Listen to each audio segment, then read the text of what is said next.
Hello and welcome to today's webinar, Planning for Success, Optometry Marketing Campaigns, produced by EyeCarePro and Review of Optometric Business. I'm Roger Mummert, Content Director for Review of Optometric Business. In the next hour, we'll hear from several experts in social media on how you can plan and implement great marketing campaigns to stay top of mind with your patients and how you can reap benefits for your practice. Today's presenters include from EyeCarePro, Evan Engel, Vice President of Sales and Marketing. Evan has extensive experience in building community engagement, business development, and marketing to the optometric community. Also here from Marketing Pro is Svi Pardis, Head of Content Marketing. You surely know Svi from the many EyeCarePro videos.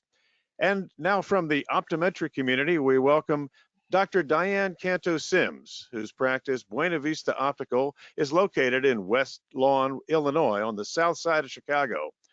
Dr. Canto-Sims's practice was established with her husband, Dr. Todd Sims, in 2005.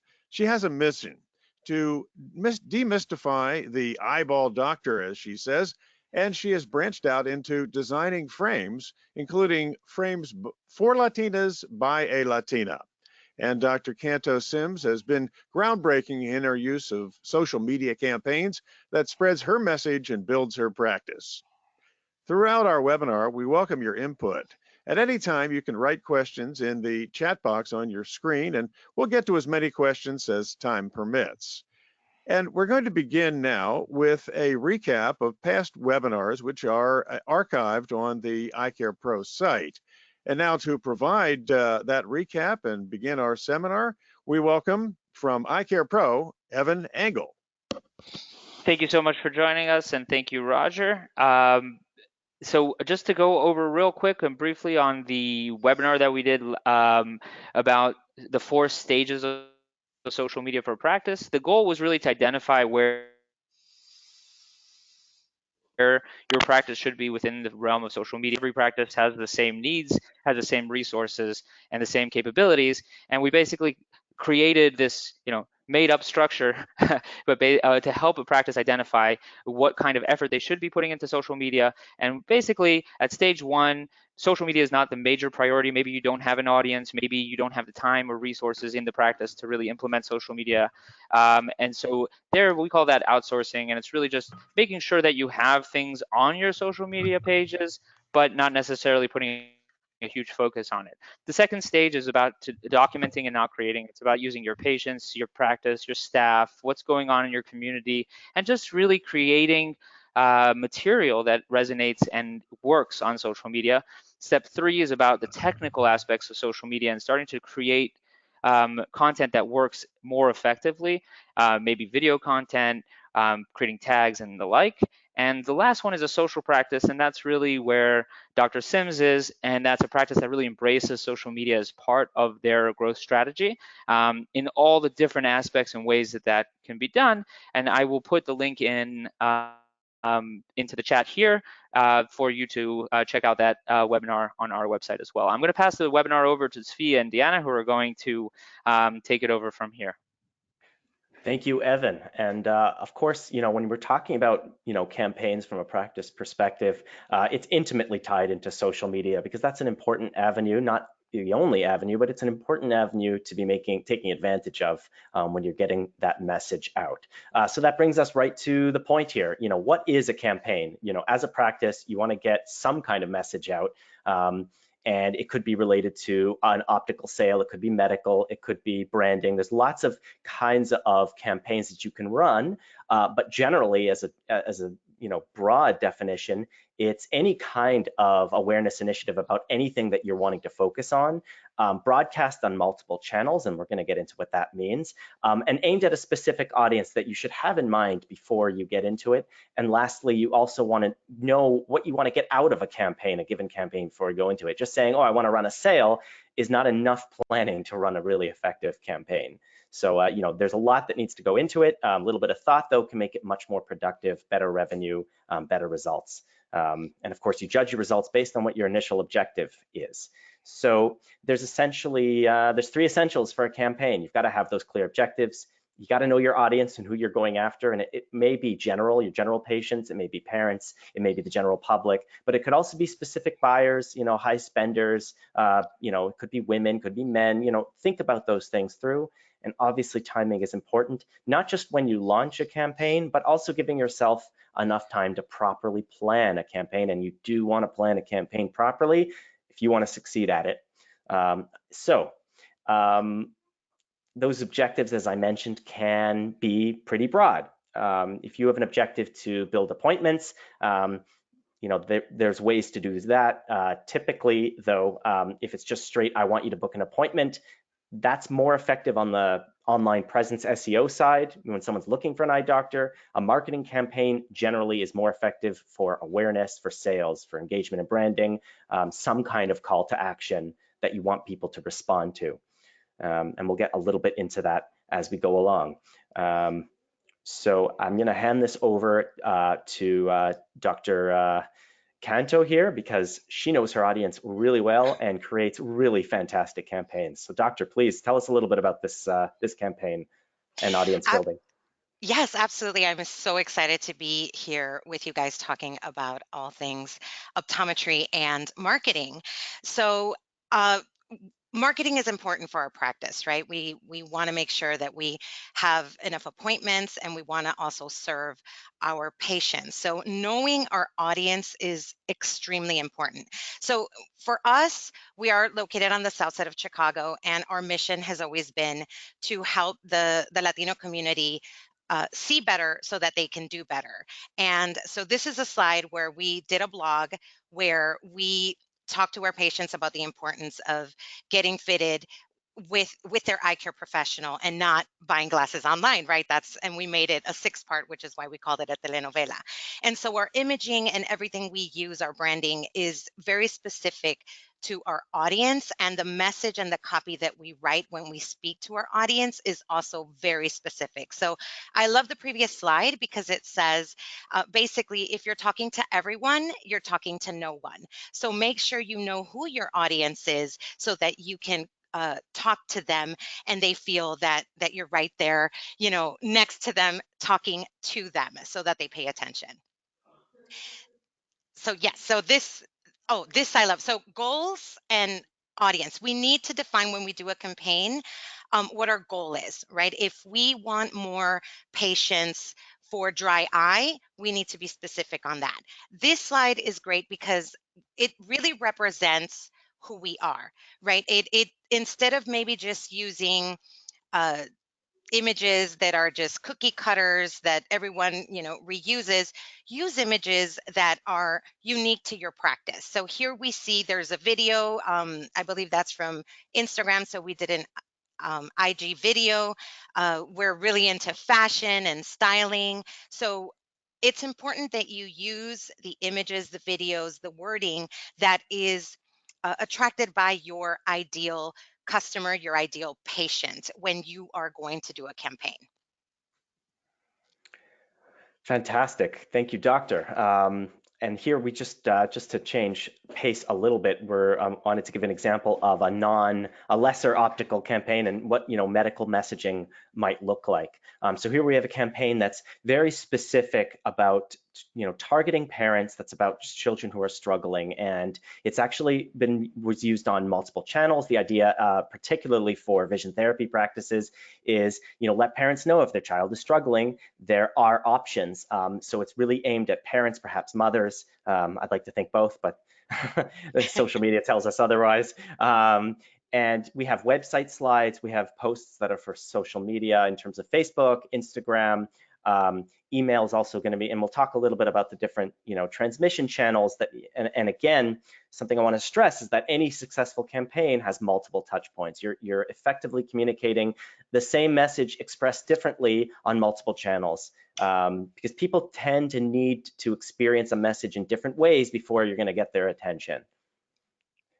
So, and here is a campaign that a client of mine did that I thought was really cool and on a number of levels. First of all, they chose a very specific theme and audience.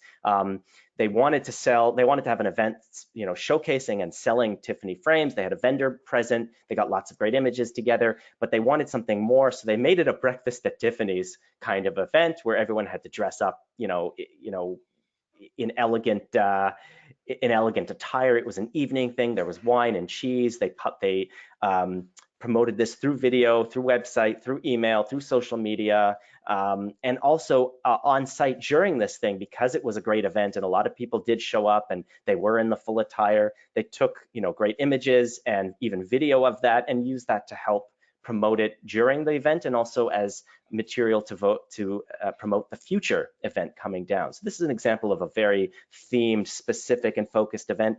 And as I recall, they actually made a special effort to invite people who in the past had spent more on sort of the higher end frames. So they made that a target audience to really go after, to come, and if you've got limited effort and limited time, you want to go after the people who are most likely to give you the returns that you're looking for. So back to Dr. Canto, because she's going to talk a little bit about the way she plans her very effective campaigns. Yes, so timing is everything. So it is important. We like to use a 2+2+2 rule. So what that is when you decide you want to do an event, it's important that you plan at least 2 months ahead with everything from, the marketing materials, the imaging, the videos, and, get the staff ready, delegate what is important to each staff member. So 2 months is a pretty reasonable time to start planning. Then we do 2 weeks. So it's 2 months, 2 weeks, 2 days.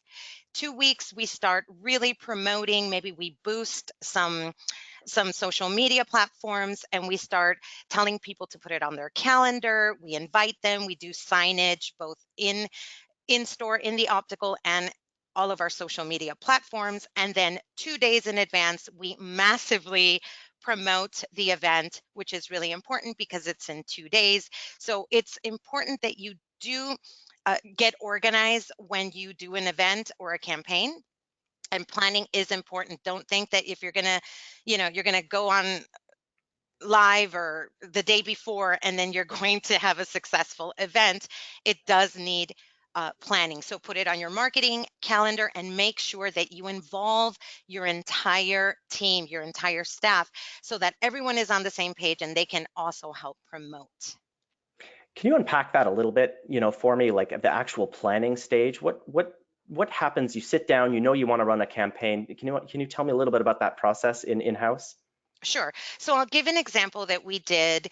Every year we celebrate what's called Shop Small, which most patients, most consumers, they don't know what that is, right? And basically it's a massive sale that we have. So once a year, only this day, we have everything on sale.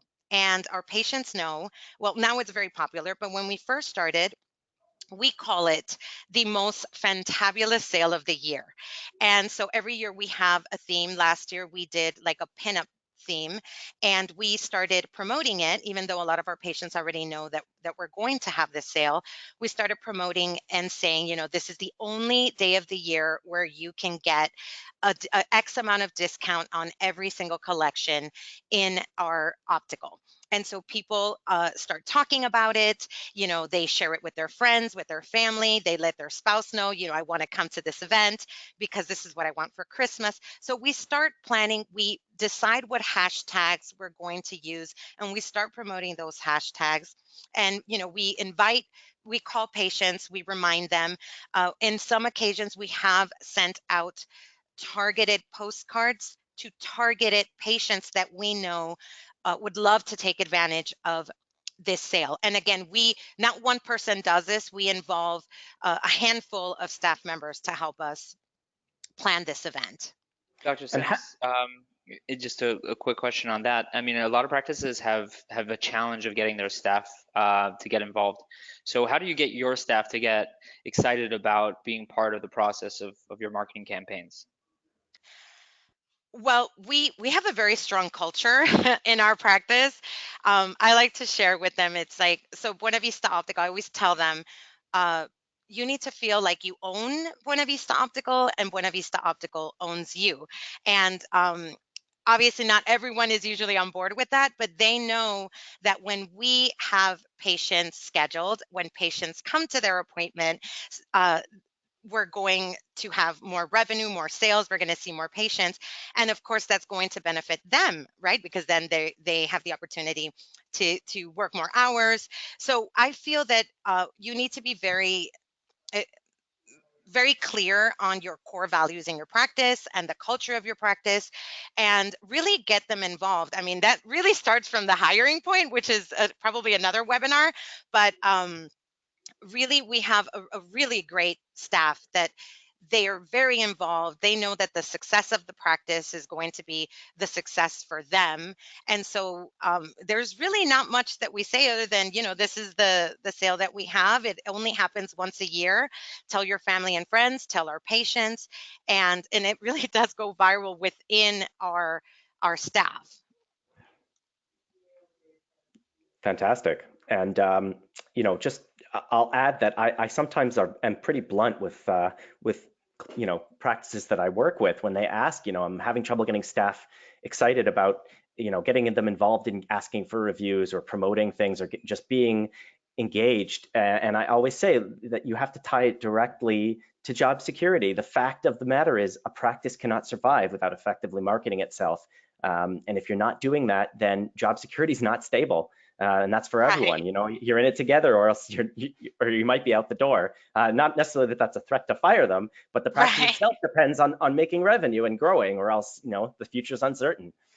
Right. And I try to be right, not so negative, right? So we want to enhance the good, and then kind of prize them when they do well. So this slide is a great example. So most of actually all of our social media is done by our staff. So what we've done in our practice is everyone, we either pair them or one person individually has a day of the week where they upload or they do a video or a boomerang. So these are examples of some of the posts that our staff has uploaded into the different social medias. So it's important that you stay active on, not all of them. I'm not saying you need to open every single platform on social media for your practice. Really, really see who your audience is, where they're hanging out, what they're using. For us, for example, we're very active on Instagram and Facebook. For some reason, our patients really don't hang out on Twitter, so we don't really put any effort into Twitter. But when it comes to Instagram and Facebook, we found that those are two very powerful platforms that we use, and we get a lot of engagement. And we use them efficiently because you don't just want to post or upload for posting and uploading. You, like we mentioned before, there has to be a result, an end in mind, or a call to action. So some of the reasons that we do post is, for example, recall. A lot of times your patient only sees you once a year, maybe sometimes every 2 years. So it's important that you are active where they're hanging. The younger generation, that's where they're hanging out. They spend probably half of their life on their virtual um, platforms, and they do living their real life. So recall is one of the things that we use, reminding our patients, giving them that little kind of nudge, like, remember, you're probably due for an eye exam. And we use every season to do that. And in this slide, we see that it was close to Halloween. This was a couple of weeks ago, and we remind them the importance of their annual eye exam, and reminding them to give us a call to make an appointment. For back to school, we're big on back to school. So we see a lot of Latinos. We love children. We love having children. So like by default, we end up being basically a pediatric practice. So back to school for us is very big. So here we see one of our cutest patients here modeling eyewear. We actually shared this from their page with permission, and we were able to. This gave a lot of engagement because she's so cute, and it was her first day of school wearing her eyewear. and then seasonal as well. And again, you don't have to do every single season. Do the seasons that are congruent with your practice. So for us, we're really big on Halloween, as you can see. And so every year we dress up and we have a theme. So last year we did Catrinas. We all dressed up as Catrinas. The year before we were superheroes.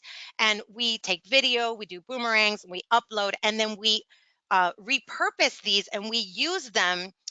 We use images from the year prior to engage and kind of bring in our audience. So this post was, what do you think we're going to dress up as this year? Because last year we dressed up as Katrina's, right? So we get a lot of engagement there, people kind of guessing what we're going to do for Halloween. So it's important that you do post, that you post in the platforms that are congruent with your patient base, and that you get engagement, which is extremely important because all platforms, that's basically the main thing. You want engagement.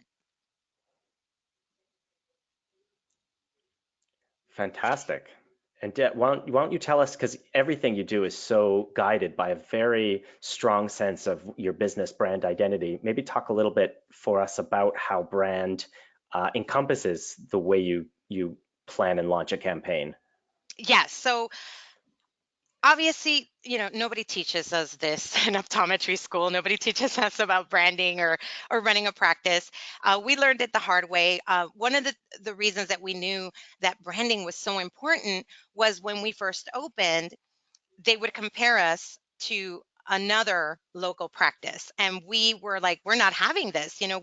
We need to make sure that people know who we are and that we differentiate from all of the other practices that are around us, which is really what branding is. Branding, it does include a logo, but it is not a logo. Branding is what you tell patients, how you communicate with patients, the images that you upload that are very authentic to your practice.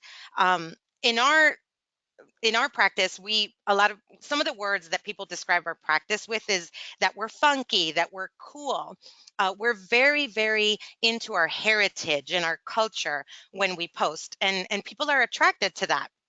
So a lot of people say, oh, your staff is cool. Well, really, it's because we transmit that based on everything we put out that has to do with Buena Vista Optical. So instead of using these cookie cutter images that maybe you buy from a website, make sure that you have your own unique pictures, images that really explain or tell a story to your patient or your potential patient of who you are and why they should come to you. If you want to grow a dry eye practice, make sure that you include that as part of your messaging. If you want to specialize in hard to fit contact lenses or pediatric care or vision therapy, it's important that you use that as your branding so that you differentiate from all of the other eye care professionals or opticals around in your neighborhood. Awesome.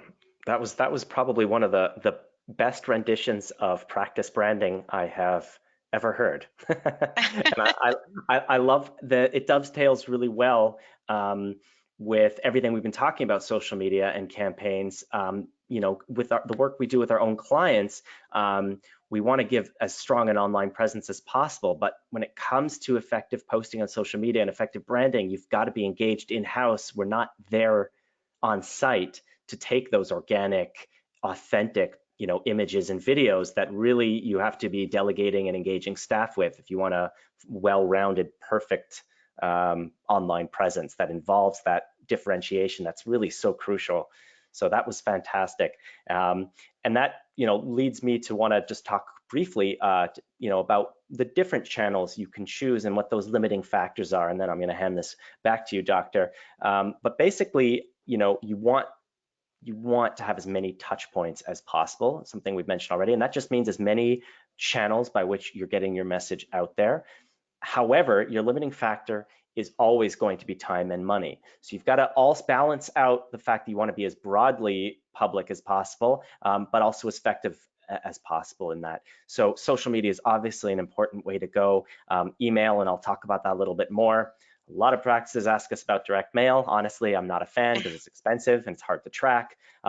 There's no reason not to have stuff up on your website because it's getting traffic anyway, particularly if you've been investing in your SEO. In office, absolutely, and I think, Doctor, you do a lot with that. Radio, again, mass media, it's really hard to track how successful it is. It's hard to reach the exact target audience, and you're paying quite a bit for it. Same goes with newspaper. To some extent, billboards, unless it's an outdoor sign. There's you have to really balance out. Who is this reaching, and how effective is it going to be? And it comes down to the fact that any mass media platform is going to be beyond your geographic area. Probably, if it's a radio ad for let's say a mid-sized city, only maybe a quarter are actually legitimately close enough that they're ever going to bother coming to your practice, unless you do something really specialized, which is possible. If you're the only one who fits scleral lenses in your city, then that's different. However, even there, the people that are a relevant audience, let's say for scleral lenses, keratoconus sufferers, there's better ways to target that specific audience than radio, where most people are shutting you out, and maybe 1% at best is a relevant audience. So you got to really balance that out. Targeted promotions are what we're a digital marketing company. That's where we see the best ability to go after exactly who you want, track your results, and get the best bang for your buck. It's all really about your ROI. And Doctor, I know that ROI is a major factor the way you plan your campaign. So maybe tell me a little bit about how that planning works for you. So sometimes it's hard to determine your ROI, right? So if someone says, okay, I'm going to dedicate an hour to post on social media, do a campaign, what am I getting in return? How much money am I going to make if I invest an hour, 2 hours, 3 hours on my marketing? So return on investment, obviously, we need to find the sweet spot for that. In our practice, we've figured out a couple of things, right? Because at the end, we want to make sure that we're getting something in return. We don't want to spend an hour, 2 hours, and then see no results. That's not good for anyone. I love that you brought the example of the direct mailing. Direct mailing was one of the things that I guarantee you will not work. We did it when we first started. I remember we spent $2,000, and the return on investment that we saw was one person came back, and for some reason, they thought that the exam was free. So obviously, it's so important to have the targeted audience and targeted ads, because you want to make sure you have the ability to pick the demographic, to pick the age group, the location, because you don't want to promote in an area that is maybe 50 miles from you, because people don't want to travel that far unless you are specializing, for example, like you mentioned, in scleral lenses. So return on investment, one way that we measure it is based on gathering as many results as we can. So one of the things we do is when we do a live video, for example, this is an exact picture of a live video that we did. This was in collaboration with our frame rep. So an idea that I have for practices is when a frame rep comes to see you, open up their trays and do a live video. It could be on Facebook, it could be on Instagram, and show your patients. So create value. It really comes to creating value for your patients. Why would your patients follow you? Why would they watch your video? What are you offering them that they think, oh, this is so cool to follow this doctor because they're always giving me value? So in this video, what we did is we showed our patients all of the trays. We had our staff put on the frame, model it, and we engaged them. We started asking them, do you like this style? Do you want to see more of these styles? While we were doing the live video, we actually received 5 phone calls during the live video, and 3 people made an appointment to get styled with this particular brand. And as you can see, people really enjoy our videos because we provide value and they share them. So if you see, we had 55 shares and almost 2,000 views of the videos, and the engagement. So when you look at as well, where the comments are not there, but the engagement, or the little thumbs up and the hearts and the wows. So it's important more than anything that you create value. And then one way to measure the return on investment would be how many people engage, how many people call to make an appointment or call to inquire about the video.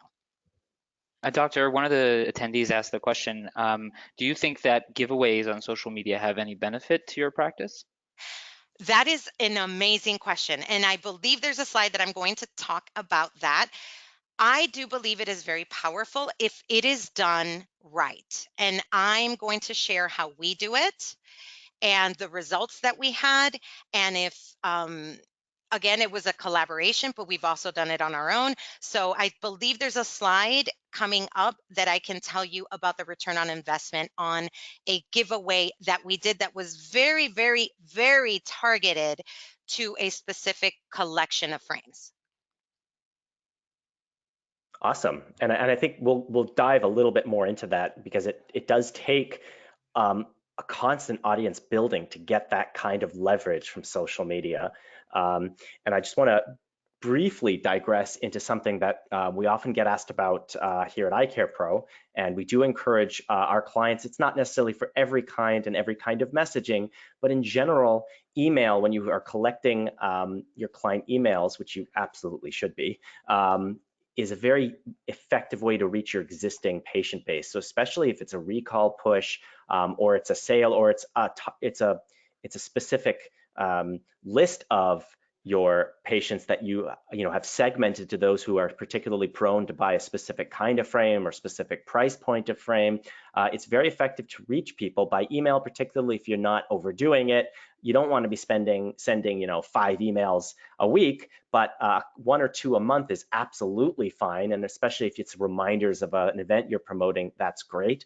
Most of our clients, most practices use a patient communication tool, Demandforce, Solution Reach, Weave, whatever it is. And most of those systems have some kind of email capacity. So it's not, if you're already coming up with the creatives, you're putting together images, you're getting patient pictures, you're doing the kinds of stuff that works great on social media, sending that via email is another touch point that can be very effective, especially since you can put a CTA, a call to action, right on that email. Now, for practices who do not have a good email system within their patient communication tool, or they're trying to do it through their EHR, and the EHR is pretty antiquated for that, but they do have the emails, you can use third-party software. Just be aware, such as MailChimp, but do be aware that you'll have to update the list manually because it's not connected to your EHR, so it's not including new patients you've gained since the last time you ran a campaign. So you just one thing to, if you could just talk about the importance of making sure that everything you do is in compliance with HIPAA. Oh, absolutely. So you never want to be sharing patient information or explicitly or even implicitly implying that someone is a patient. And when you're using patient images, always get a signed waiver. We have a generic one we can share with you all, or you can reach out to me by email. We did share this in the last email as well. It's a generic form that can apply to any practice that you just get anyone to sign. But don't be, always be conservative when it comes to HIPAA. You never want to put yourself out there in a way that will make you vulnerable. We're quite conservative about that here. I do have something to say about email as well. So email is very powerful. And when you have your patient's email and you have their email, you're able to do, marketing campaigns and email them.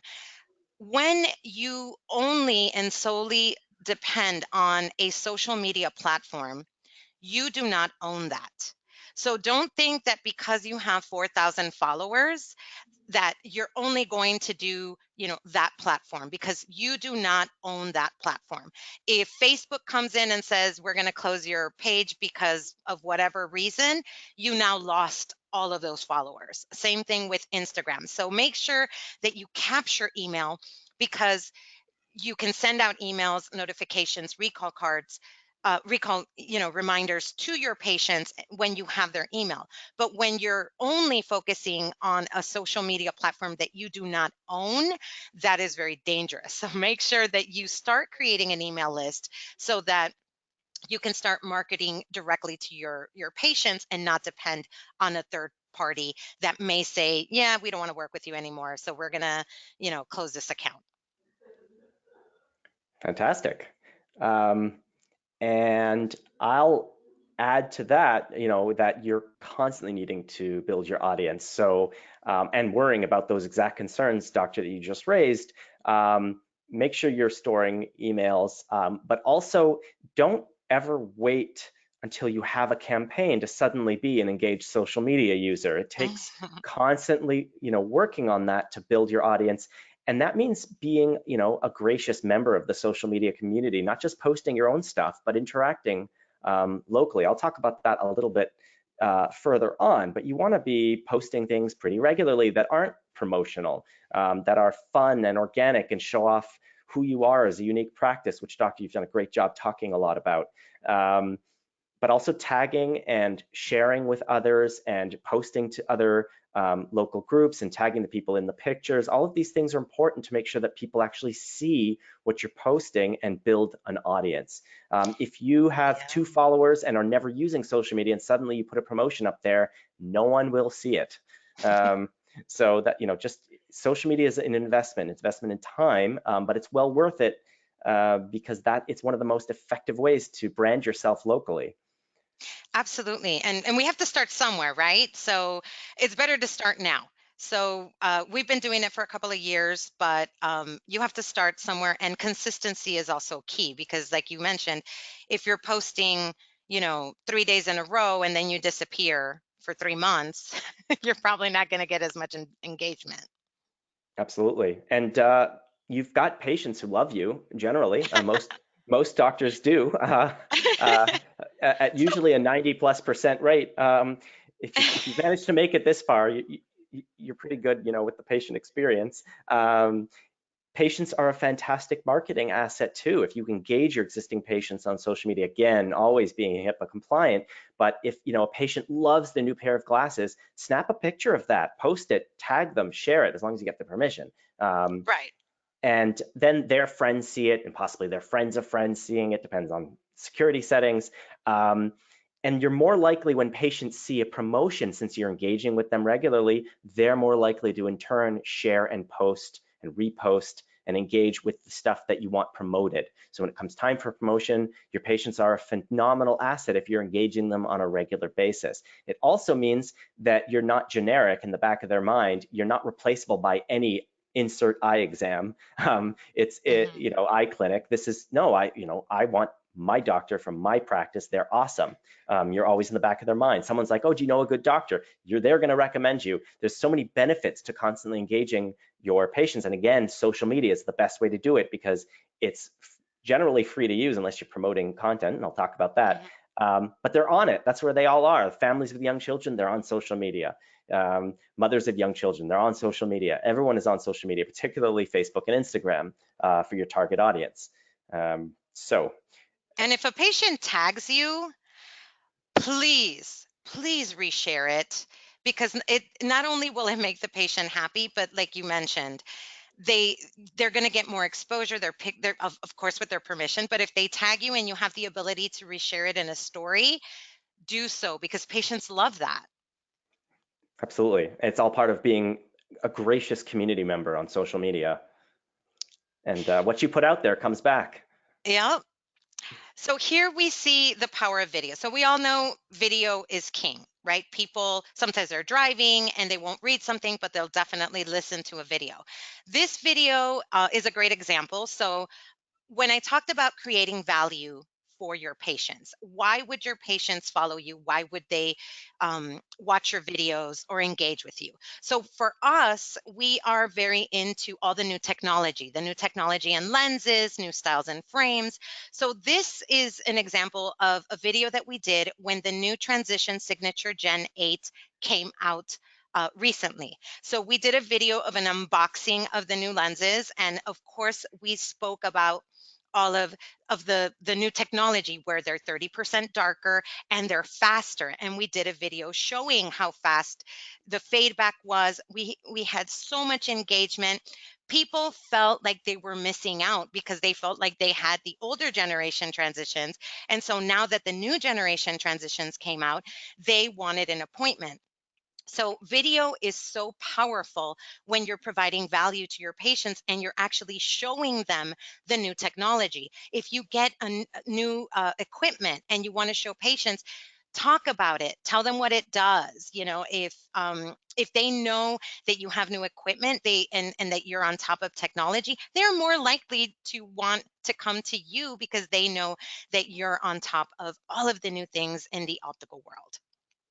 Fantastic. And I'll add that, probably everyone in this webinar is aware of just how visual learning is, and the retention rates for information are way higher on video as well. So, if you've got a wall of text versus a video, you're going to retain, I think, about 85% of the video versus only 10% of text. So that's a pretty phenomenal difference.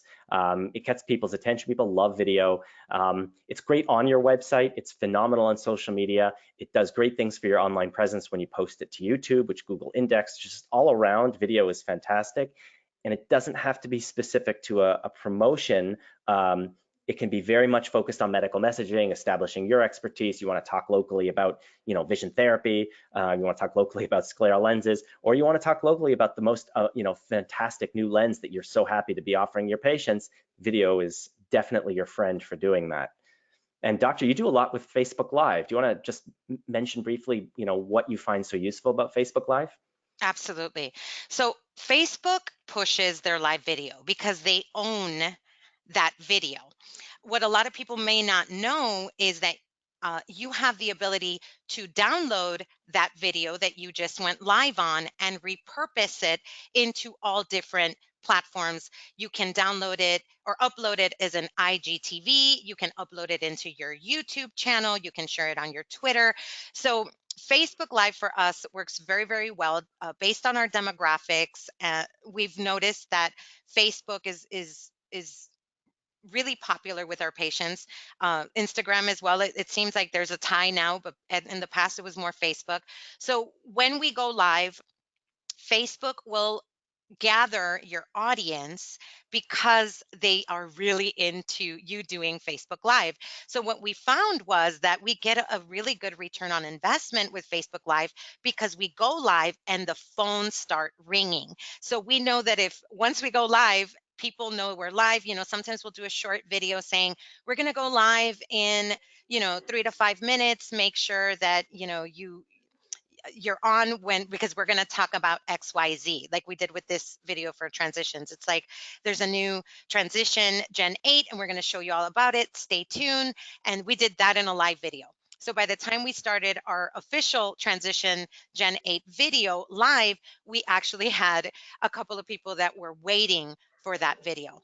It's also very good with engaging, right? And so people, when during the live video, we love to ask our patients, what do you think? Do you love it? I love to ask for the hearts and the wows. And when you do ask for engagement, people do what you say. For some reason, it's interesting, but you tell people, oh, if you love this, send me a heart, or if you love this style, we love wows, and people actually do engage. So Facebook Live has been a phenomenal, and Instagram Live as well has been a phenomenal tool for us, and it's free. So if it's free, it's for me. So that works really well.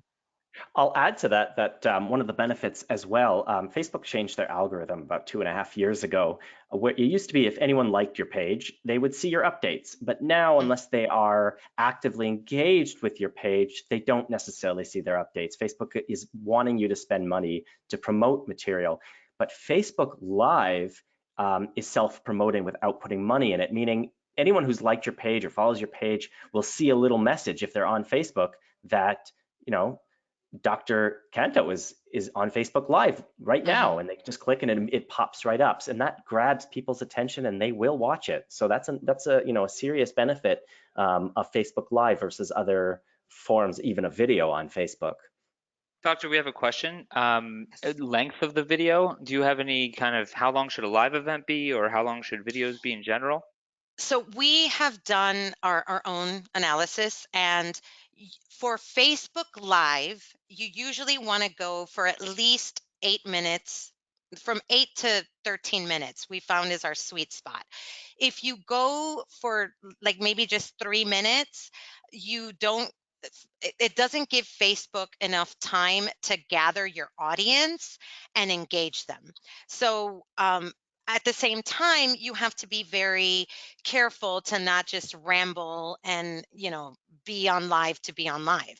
It's important that while you're live, you are giving value to your patients, showing them something that they would like to see, because sometimes they only see you once a year. So we're very conscious of when we do go live, we engage them, we tell them to share the video, to tag their friends on the video if what they find that we're explaining is of value to them.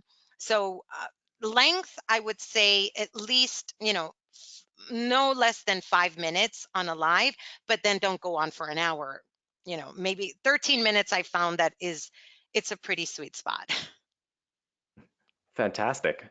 And switching gears then to how you promote campaigns in the offline realm, I do know that you make use of in-office printed materials as well. Do you want to talk a little bit about that? Absolutely. So I know that we live in a digital age.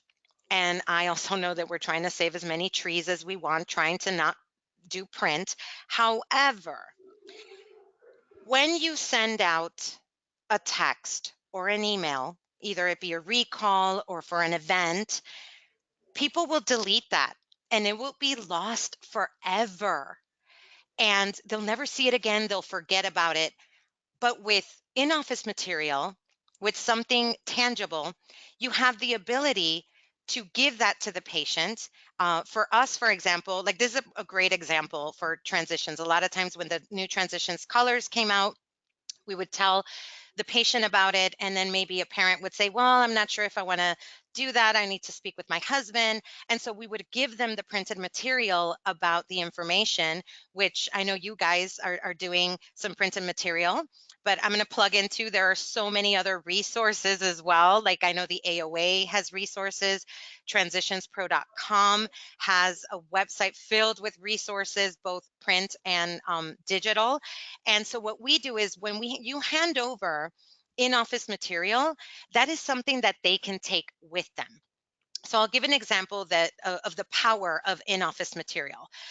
We always ask our patients when they call, especially our new patients, when they call and they make an appointment, we ask them, how did you hear about us? We always ask this question because we want to know where our patients are coming from and what's working. We also want to know what's not working, because we don't want to spend money on what's not working. We want to put our marketing dollars into what works. So every single new patient that calls or comes to our practice, we ask them, how did you know about us? And I can sit here all day telling you about all the funny stories that people tell us. But one that comes to mind right now is we asked someone, how did you hear about us? And he laughed and he said, you're not going to believe this, but I'm in an Uber and the Uber driver has a flyer of your practice in the back seat. And I didn't know you guys existed. And I, moved into the neighborhood and I'm looking for an eye doctor. And I love this flyer. And that's why I know you exist, because they saw, I think it was either a folder or a promotion from the style colors that we were promoting at the time, and they saw it. The other thing is when they take that home with them, maybe their spouse sees it on the kitchen table. So that text, that email can be deleted forever, but printed material, in-office material will linger in their home, in their office, in their kitchen table for maybe a day or two until they clean it out. And that will touch so many people. We've even hired people because someone went to visit us and they were looking for a new job and they saw we existed and they Googled us. So in-office printed material is so powerful, in addition to all of the digital things that we do. Excellent. And so where's the balance then, briefly, because you don't want to be printing and spending the money on printing endlessly, thousands and thousands. So where's the balance for you? So that's a really good question. So we try to have materials that we can reuse.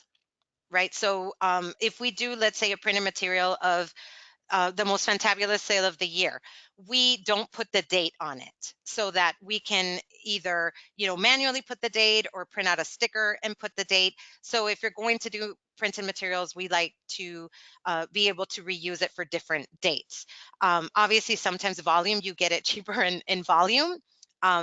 So I guess what we do is kind of an analysis. We see a lot of patients, but that's a really good question. Um, we don't make that many, and then when we run out, we come up with a new promotion. Fantastic. That's a way to keep your calendar going, right? Yeah. So I'm just gonna, jump then to something else that we were discussing earlier, and that's another investment you want to be making. I touched on this, but I just want to flesh this out a little bit more.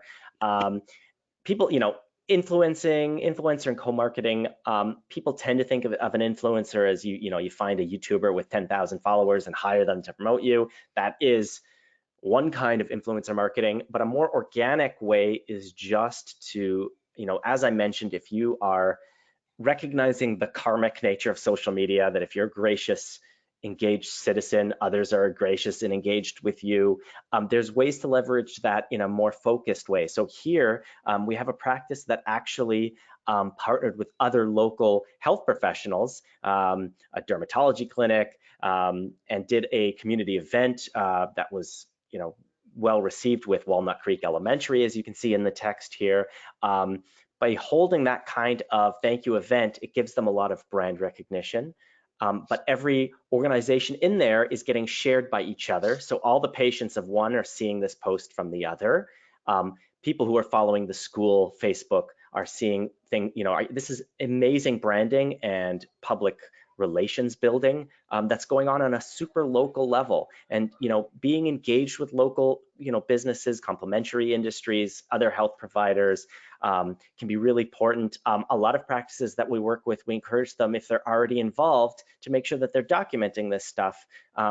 If you're involved in charity organizations, if you're involved with your local Rotary or Lions Club, make sure you're posting.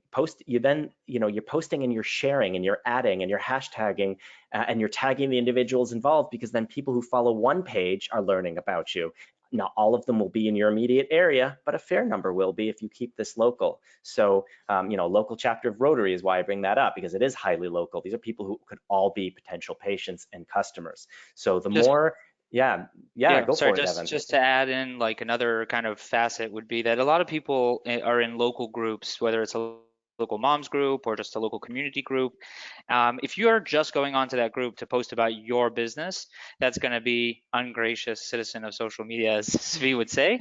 But if you're engaged in that group and you're a valuable member, maybe you're answering questions, maybe you're interacting and liking other people's posts. So then when you have something to say in those groups, that is a place where a lot of people go to for information about local things, local events. They might ask questions, and a lot of practices that I've spoken to do quite well with like local mother groups or local community groups, and just being involved there. And the same would be for like churches or synagogues or mosques, or anything that is a local group where you're engaged with, not just for the purpose of promoting your business, is a great way to expand your audience to a relevant audience.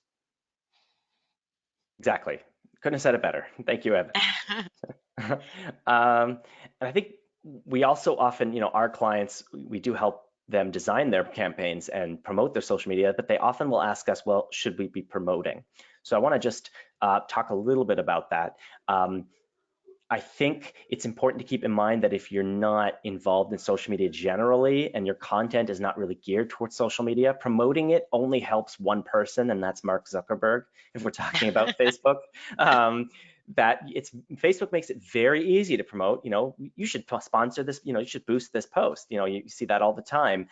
It's very easy, but it doesn't mean that it's effective. So you want to take content, it's got to be content that would work well organically, because even if it's sponsored, if it doesn't catch people's attention, the fact that you're paying for them to be seeing these posts in their feed doesn't really help you.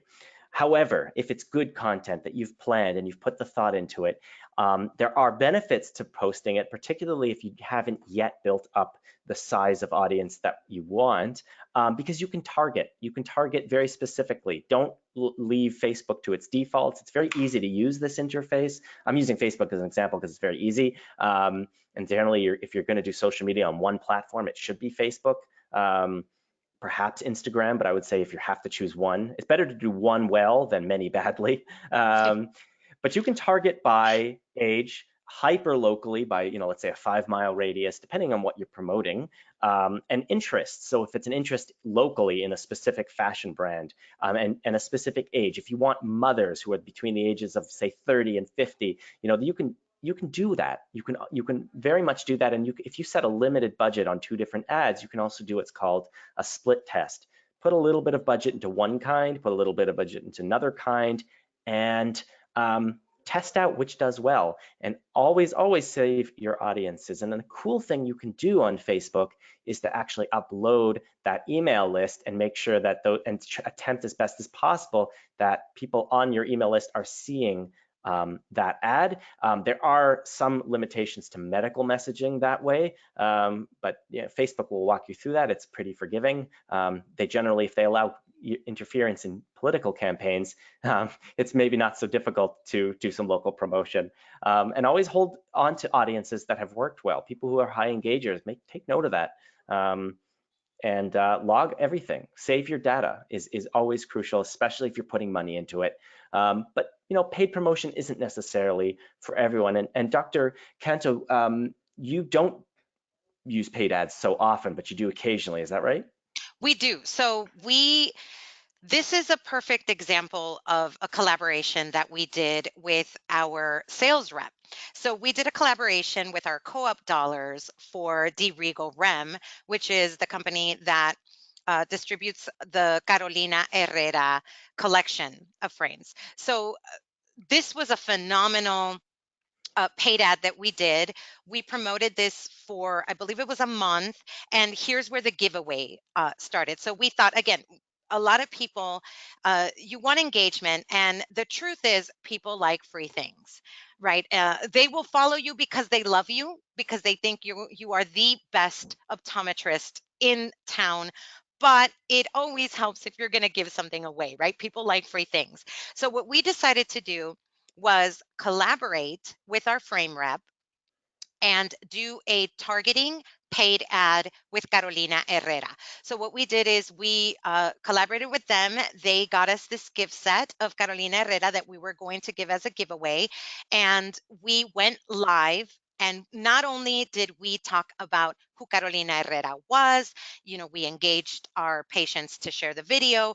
We showed different models wearing the different styles.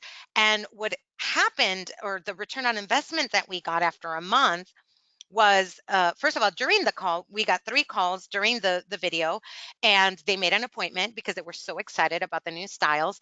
And then at the end of the promotion, we ran the numbers and we sold 42 pieces of Carolina Herrera in 1 month. So I am sure that if your frame rep wants to collaborate with you and do something that maybe doesn't involve a lot of her or his time, but you can use co-op dollars to sell 30, 40 pieces of their eyewear, they are more than happy to collaborate with you on targeting for paid ads. So that's what we like to do.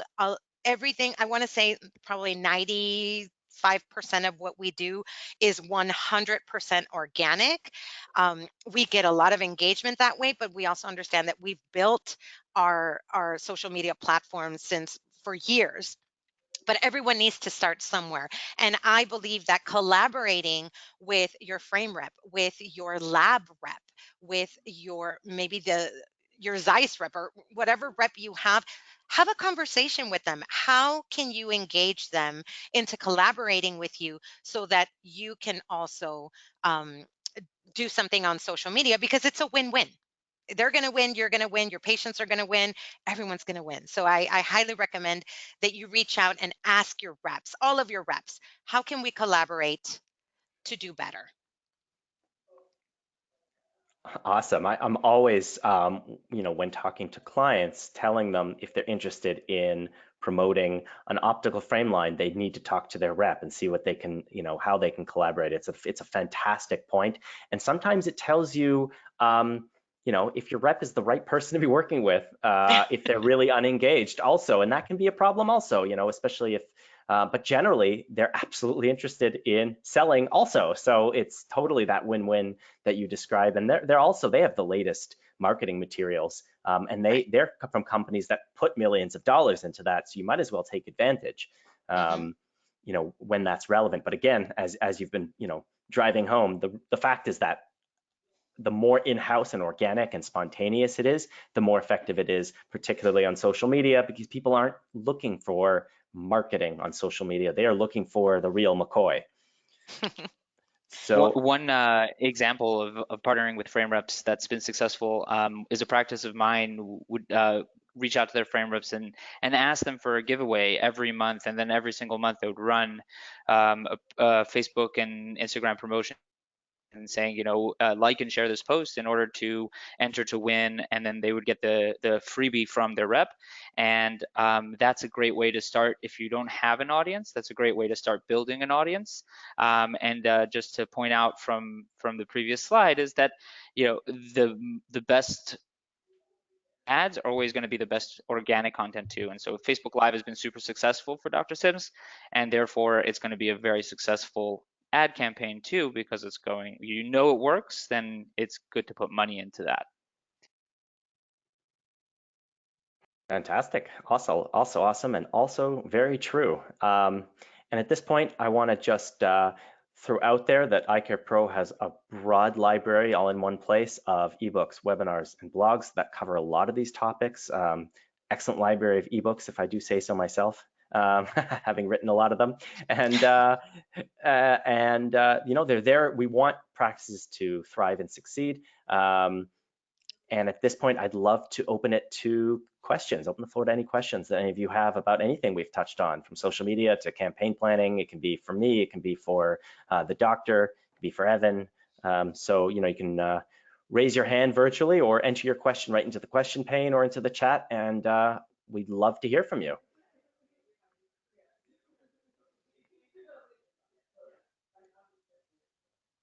Yeah, I have a question for the doctor. It's Roger Mummert calling here. I really terrific creative campaigns, doctor. And we talked about the ROI, and you mentioned the co-op dollars and the ability to really track that in terms of how many specific frames within that line of Carolina Herrera that you did sell. Do you link the success of campaigns to capture rate, for example? And do you link that to any dashboard systems within your practice that might show you very directly and in real time how well you're doing? We do relate with the capture rate, but we don't specifically have, which we probably should monitor, right? We don't have a dashboard where we can see exactly what's going on, other than us doing it manually on a chart in our office, how many Carolina Herreras we sold, and then the total revenue, which is important, right? How many Carolina Herrera we sold. And so that's what we do. So we don't have like a dashboard. We probably should, but we don't. Okay, great. I would add just one thing, which is that in a really easy way to just get data is to use a call tracking number for ads or for different promotions that you have. Call tracking numbers are something that we use a lot at EyeCarePro for our customers, but it's really easy to do. It just kind of forwards a number to your existing number, but it allows you to see how many calls and actually even listen to those calls, so that you can really get a better picture of what the effect was of a different of different campaigns that you're doing or different promotions that you're doing. I know we do that. We do that with you guys. You guys help us with the phone number for our website, which I encourage all eye care ECPs to do, because you want to know where to put your marketing dollars, and you want to know exactly how your website is doing. So I highly recommend that that you do that. That's that's great that you guys do that, and I love it. I see one question has come up about suggestions or thoughts about how long your captions should be. I'm not positive. Do you mean the captions on videos, or the text of a CTA? I'm not sure. I'm not sure exactly the question. Evan, do you have any thoughts on that?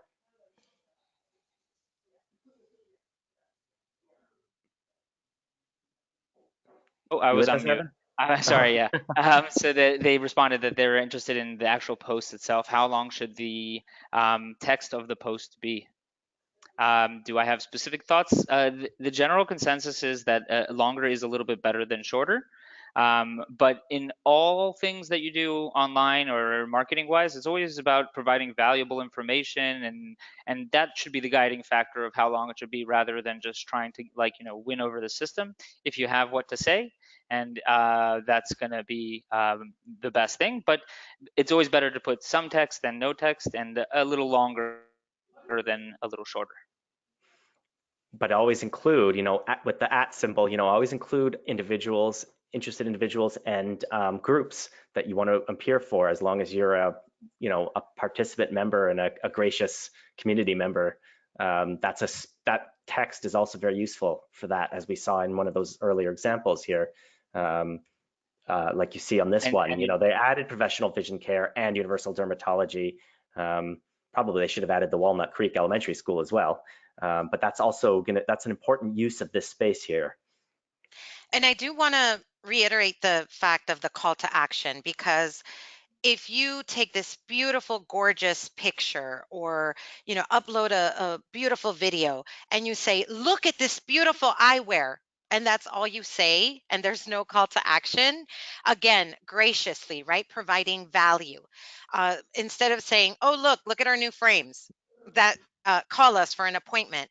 That's very different than, we are so excited about the new Carolina Herrera frames that just came in, and we are excited to have some styling sessions. So if you are excited for a new look for the new year, uh, call us for more information, or to make your appointment if you're due for your yearly eye exam. That's very different than just uploading a picture and just saying, look at how pretty, and that's it. We do have another question, which is, how important are hashtags on Instagram? Doctor, do you have any thoughts on that one? I believe they're extremely important. That's what I was told, but I'm not an Instagram expert. But I was told that hashtags are important, because that is how a lot of people find what your picture or image or video is about. And I know there's rules where, like, Instagram doesn't like it when you post 55 hashtags in a post. I believe that there's like a sweet spot on how many you should upload, but I believe that it is very important on Instagram, not so important on Facebook. So Yeah, find, yeah. yeah, sorry. Yeah, so I'll just add on to that, which is Twitter is either the second or third most used search engine in the world, and that's just because people are looking up hashtags to find relevant information. However, hashtags, if they're more localized hashtags, so they're going to be more effective. If they're hashtags that are just, hashtag optical or hashtag a frame line, you're really going to be picking up people from all over the world. So you have to kind of balance between just general hashtags as well as hashtags that might be more relevant to a local audience. But hashtags are a great way to just expand your audience and have people find you, especially on Instagram. If you have a Twitter presence, even more so, and like Dr. Sim said, less so on Facebook. But if you want more information on hashtags, I will put the link into the webinar we did with the review of optometric business on social media, and we went into hashtags a little bit more in that webinar as well. And we have a hand raised from Arlene. Arlene, I'm going to unmute you, and why don't you voice your question? We should be able to hear you if you're connected. Arlene? Okay. Do you want if you want to send your question in by text, that's also just fine. Don't be shy, Arlene. We're here. We're all family. Doctor, I'll pose another question. It's Roger again. I love the Tiffany promotion that you did, and it's interesting you note that promotion should be for existing patients as well as generating new patients. That it's often said that existing patients, if you get a greater share of the dollars they spend, it's far more effective than generating new patients. Both are important, but I wonder if you could discuss how you combine campaigns that are for existing and for generating new patients. Absolutely, it's important because the patients that know you, right, and trust you will follow you and will engage with you. But then there's the group of patients that you target that don't know you. So both are very important. So the question was, how do I engage with both? Yes.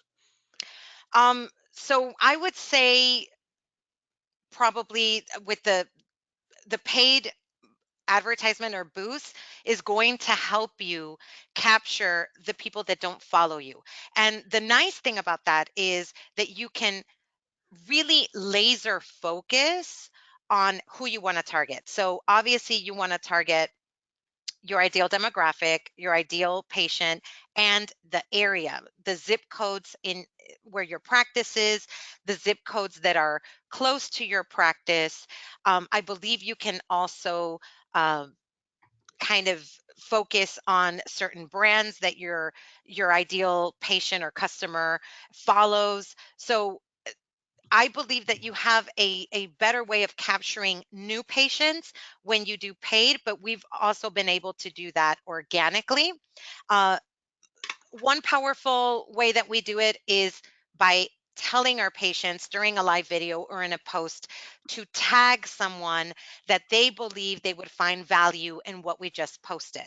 So one of the things we might say is like, if you know someone that is due for an eye exam, if you know someone that is always squinting because they can't see, if you know someone that you are tired of seeing them wear ugly eyewear, tag them in this video because we're here for them. We're here to style them. We're here to give them an eye exam. So using your current patient base that is already engaged with you, that knows you, is a very powerful way to engage new patients, because the reality is people will believe their family and friends with testimonials more than whatever you post on any campaign or any event.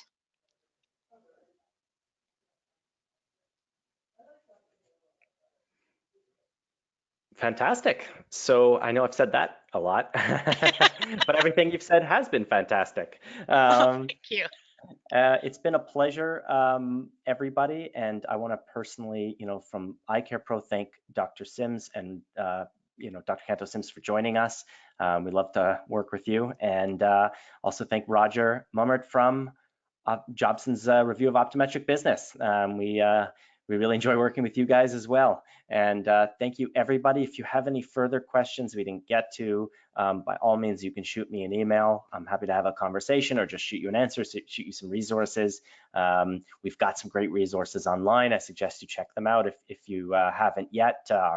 Particularly our ebooks, webinars, and blogs are full of information that's specific to optometry. That's the only area we work in. That's what we do. And if you want to email me, obviously the confirmation emails came from me, but again, you can reach me at ZVI, that's ZVI at eyecarepro.net. And thank you all so much, and have a wonderful day. See you online.